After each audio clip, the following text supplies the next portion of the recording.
From Upper Michigan Source, this is your Sports on Demand for Wednesday, November 28th. I'm Mike Ludlum.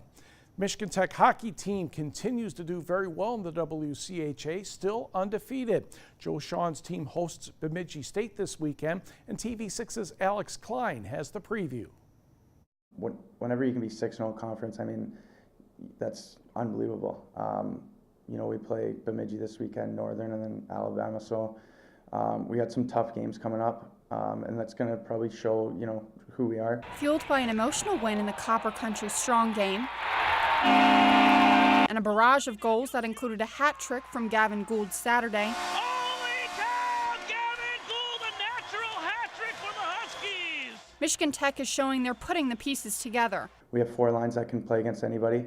Our goaltending's really, really good. We don't have to worry about goaltending at all. I know last year was a little bit up and down, but it's been strong all year. And our defensemen have really come along this year. Offense doesn't just come, offense comes off of defense. We always say that, we always preach it. The guys, the best hockey players, compete hard at both ends. It gives them possession time, it drives possession, creates opportunities. That's something the Huskies will need to keep up this weekend, facing a good Bemidji State team who doesn't shy away from a tough schedule.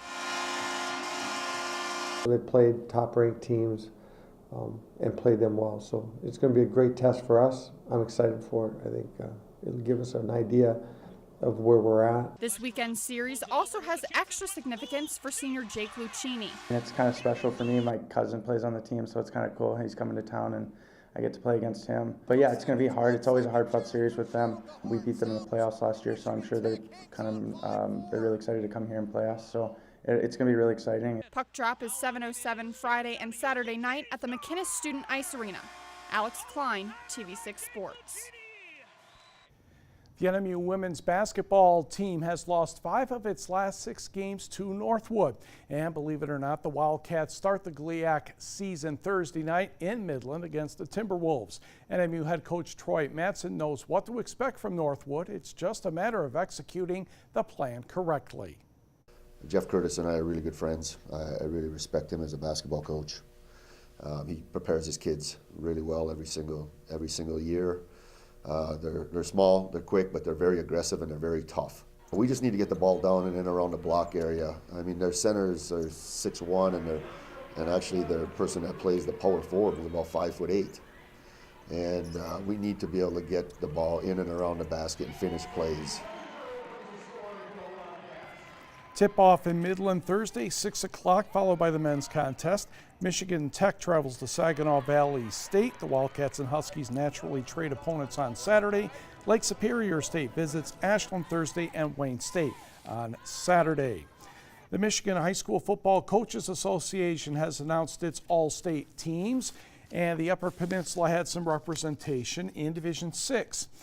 Westwood offensive lineman Blake Hewitt and Sam Gillis on the defensive side were recognized. Calumet also had a pair in Division 6, Travis Ogelot linebacker and defensive back Brent Locus. In Division 8, Gwynn has a pair, tight end Tucker Taylor and offensive lineman Edward Chapman.